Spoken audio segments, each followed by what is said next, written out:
क्योंकि उनका कहना यह है कि जनता से जो वादे किए गए थे उसको पूरा नहीं किया गया, तो मैंने ये बात रखी। वसुंधरा राज्य के जो यहाँ पर कर्मचारी है, जो कार्यकर्ता है, उन पर भ्रष्टाचार के खिलाफ कार्रवाई नहीं की गई, तो मैं तो इसके खिलाफ बोल रहा हूँ। तो कहीं ना कहीं वो अपनी साइड रखते हुए नजर आ रहे हैं, लेकिन पार्टी को ये समझ में आ चुका है कि पायलट यहाँ पर एक बड़ा खेला करने वाले हैं और यहाँ पर पार्टी को नुकसान होगा, इसलिए उन्होंने कर्नाटक चुनाव से पूरी तरीके से दूर कर दिया।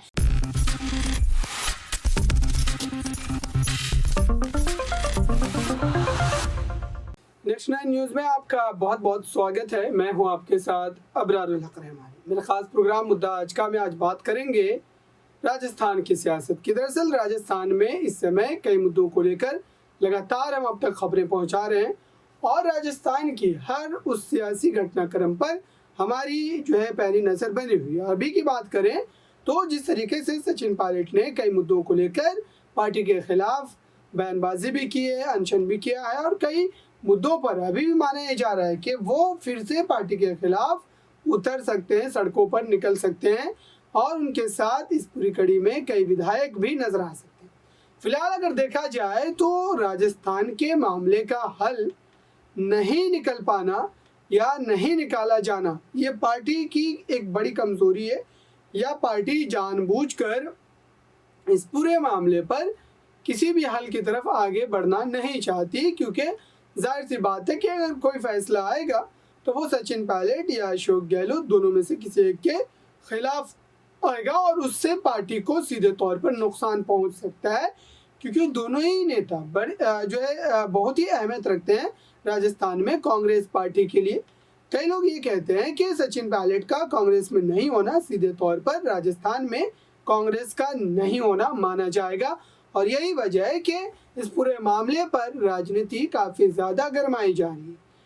यही तमाम मुद्दे हैं जिन पर आज इस खास रिपोर्ट में बात करेंगे और समझेंगे कि अब पार्टी हाईकमान का रुख क्या होगा, किस तरीके से होगा और अशोक गहलोत इस पूरे मामले पर क्या अपनी सहमति को जता पाएंगे। क्या अशोक गहलोत कई मुद्दों पर झुकेंगे और सचिन पायलट के लिए हामी भरेंगे, या फिर सचिन पायलट अपने मामलों को कहीं ना कहीं जो लचीला करेंगे और फिर पार्टी की जीत के लिए आने वाले चुनाव में वो मेहनत करते नजर आएंगे। मेरे साथ कशिश मौजूद है। इस समय जिस तरीके से इस पूरे मामले को लेकर के हम बात कर रहे हैं, लगातार राजस्थान की सियासत पर हम खबरें भी दे रहे हैं, ऐसे में कहा यह जाना कि अगर सचिन पायलट इस समय तक की अगर बात की जाए तो पार्टी से वो नाराज चल रहे हैं और पार्टी का इस पूरे मुद्दे पर जो है उनके समर्थन में बयान नहीं आना, और साथ ही आप कहिए कि कर्नाटक विधानसभा चुनाव के लिए जो स्टार प्रचारकों की फहरिस्त बनाई गई उसमें सचिन पायलट का नाम तक नहीं, तो इसको कैसे देखा जाए? क्या सचिन पायलट का नाम नहीं आना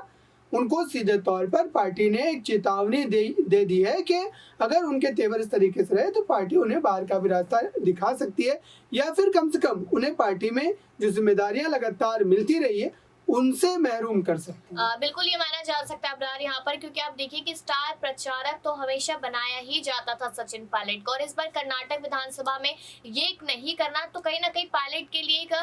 बड़ी कार्रवाई की बात कही जा सकते हैं। यहाँ पर आप देखिए कि जब उन्होंने अनशन किया, अनशन करने के बाद यहाँ पर जो सबसे ज्यादा गुस्से में नजर आया वो सुखजिंदर सिंह रंधावा ही थे। उन्होंने कहा यहाँ पर कि कड़ी कार्रवाई की जाएगी क्योंकि सरकार के खिलाफ उतरे, लेकिन गांधी परिवार के मनाने पर यहाँ पर सुखजिंदर सिंह रंधावा मान गए। अब यहाँ पर एक बड़ी जानकारी ये भी सामने आई थी कि 3 लोग थे यहाँ पर जिनको बैक टू बैक यहाँ पर प्रभारी बनाया गया था और कहीं ना कहीं तीनों ही फेल होते नजर आए। अब किसी 3 और को यहाँ पर जिम्मेदारियां दे दी गई है, एक महिला है, 2 पुरुष है जो ये जिम्मेदारी कहीं ना कहीं संभालते नजर आएंगे। लेकिन अब सचिन पायलट की तरफ रुख कर लेते हैं वापस, तो यहाँ पर सचिन पायलट का साफ तौर पर कहना है कि अगर मैं जनता के पक्ष की बात कर रहा हूँ और मैं यहाँ पर विपक्षी पार्टियों के खिलाफ बात कर रहा हूँ तो क्या उसको माना जाए यहाँ पर कि मैं अपनी सरकार के खिलाफ खड़ा हूँ? ये तो गलत यहाँ पर बताया जा रहा है, गलत समझाया जा रहा है जनता को, क्योंकि उनका कहना यह है कि जनता से जो वादे किए गए थे उसको पूरा नहीं किया गया, तो मैंने ये बात रखी। वसुंधरा राज्य के जो यहाँ पर कर्मचारी है, जो कार्यकर्ता है, उन पर भ्रष्टाचार के खिलाफ कार्रवाई नहीं की गई, तो मैं तो इसके खिलाफ बोल रहा हूँ। तो कहीं ना कहीं वो अपनी साइड रखते हुए नजर आ रहे हैं, लेकिन पार्टी को ये समझ में आ चुका है कि पायलट यहाँ पर एक बड़ा खेला करने वाले हैं और यहाँ पर पार्टी को नुकसान होगा, इसलिए उन्होंने कर्नाटक चुनाव से पूरी तरीके से दूर कर दिया। लेकिन अब पायलट क्या करेंगे, क्योंकि पायलट अब लगातार बोलते नजर आ रहे हैं। वो पहले लगातार शांत नजर आ रहे थे, लेकिन अब वो यहाँ पर अपनी जिदों पे अड़े हैं कि यहाँ पर या तो इंसाफ मिले या फिर कोई ना कोई फैसला जल्द ही ले लिया जाए। बिल्कुल यहाँ पर जो है सचिन पायलट की जो आप कह सकते हैं कि बयानबाजी या फिर उनके तेवर है वो पार्टी के खिलाफ है। लेकिन इस बीच जो है सीपी जोशी का ज़िक्र जो ज़रूरी होता है, क्योंकि सीपी जोशी लगातार इस पूरे मामले में शुरुआती दिनों से रहे हैं। पार्टी के जो तमाम विधायकों ने इस्तीफे को सौंपा था, उस समय भी कहीं न कहीं सभी की नज़र जो है वो सीपी जोशी पर टिकी थी।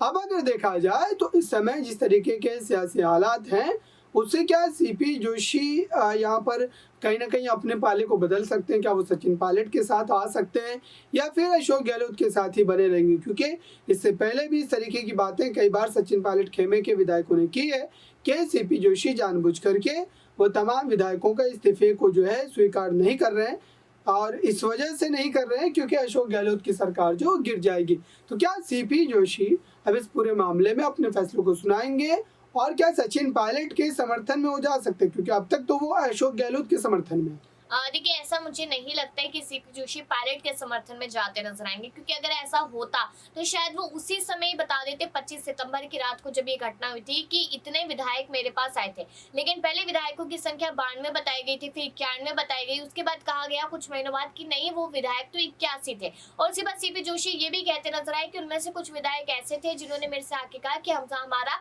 जबरदस्ती इस्तीफा दिलाया जा रहा है। तो धीरे धीरे करके आप यहाँ पर बोल रहे हैं तो जनता समझ रही है उस चीज को। तो यहाँ पर आप देखिए कि गहलोत के खिलाफ वो पूरी तरीके से नहीं जा सकते। उनको ये बात समझ में आ रही है कि अगर सरकार गिरती है तो उनका पद भी जाता हुआ नजर आ सकता है, इसलिए वो यहाँ पर गहलोत के खिलाफ नजर नहीं आ रहे। आप ये देखिए कि पायलट अगर बगावत कर देते चुनावों के समय पे, एक बड़ा झटका पार्टी को जरूर लगेगा और कहीं ना कहीं यहाँ पर पार्टी उसी नैया में आती हुई नजर आएगी कि फिर से पायलट को मनाया जाएगा, ये होगा वो होगा। लेकिन अगर गहलोत और गहलोत के विधायक नाराज हो जाते हैं और वो अगर यहाँ पर एक धमकी भी दे देते हैं कि पार्टी से अलग हो जाएंगे या कुछ भी, तो इस चीज का रिस्क यहाँ पर ना तो सीपी जोशी उठाना चाहेंगे, ना मल्लिकार्जुन खड़गे, ना सोनिया गांधी, ना राहुल गांधी। तो इसलिए यहाँ पर वो विधायकों वाला मामला शांत बैठा है। उसके बाद आप ये देखिए कि 81 विधायक हो गए, लेकिन वो जो 3 मंत्री हैं जिन पर कार्रवाई करने की बात की गई थी, वो सोनिया गांधी के साथ जो व्यवहार हुआ उसको लेकर कहा जा रहा था। अभी तक उन 3 मंत्रियों पर भी कार्रवाई नहीं की गई है, क्योंकि वो 3 मंत्री यहाँ पर गहलोत के काफी करीबी माने जाते हैं, इसलिए सीपी जोशी उन पर भी लगातार शांत नजर आ रहे हैं।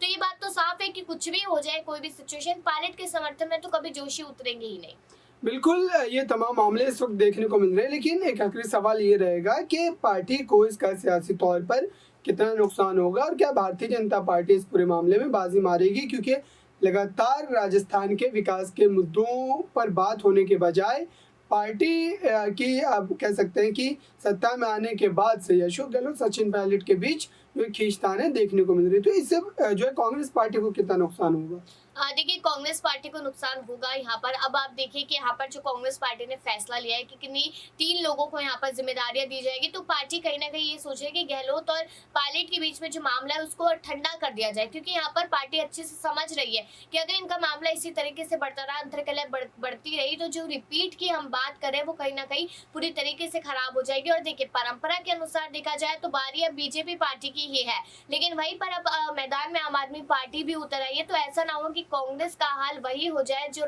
गुजरात में हुआ था चुनावों के समय में आम आदमी पार्टी की वजह से। तो इसलिए यहाँ पर अब सोनिया गांधी, राहुल गांधी, प्रियंका गांधी हो गए, यहाँ पर मल्लिकार्जुन खड़गे हो गए और बाकी के जो वरिष्ठ नेता है, उनको ही बड़ी बैठक करने की जरूरत है जिसमें पायलट और गहलोत आमने सामने हो और अपनी बात रखे, तभी कुछ हो सकता है, वरना यहाँ पर हार का सामना करना आसान रहेगा। बिल्कुल, अब देखना होगा कि राजस्थान में किस तरीके से इस पूरे मामले पर कांग्रेस पार्टी का पक्ष आता है और इसमें कांग्रेस पार्टी जो है सियासी तौर पर कितना फायदा है, कितना नुकसान जो है झेलती है। इस खास रिपोर्ट में बस इतना ही। देखते रहिए ताज़ा तरीन खबरों के लिए नेक्स्ट 9 न्यूज़ को। धन्यवाद।